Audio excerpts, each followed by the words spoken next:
Welcome to the Slop Temple. We pray this video helps. In this video, I will show you how to reset the Audi TT service light. First, get into your car and turn the ignition on, but do not start the engine. Next, locate the trip reset button on your instrument cluster. Press and hold this button firmly. While still holding the trip reset button, turn the ignition completely off.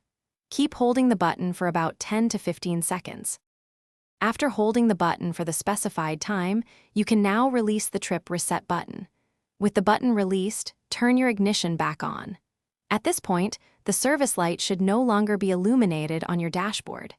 This indicates a successful reset of the service reminder. If it's still on, don't worry, we can try a slightly different approach. If the first method didn't work, here's an alternative. Turn the ignition on again, but keep the engine off. Find the 0.0/SET button on your instrument cluster. Press and hold this button. You should see the word Service appear on the display. Once Service is visible, release the button. This often works for models where the trip reset button alone isn't sufficient. After releasing the 0.0/SET button, press it one more time briefly. The display should then show Service in 15,000 kilometers or a similar message, confirming the reset. This means your service interval has been successfully reset. Remember to perform regular maintenance to keep your Audi TT running smoothly.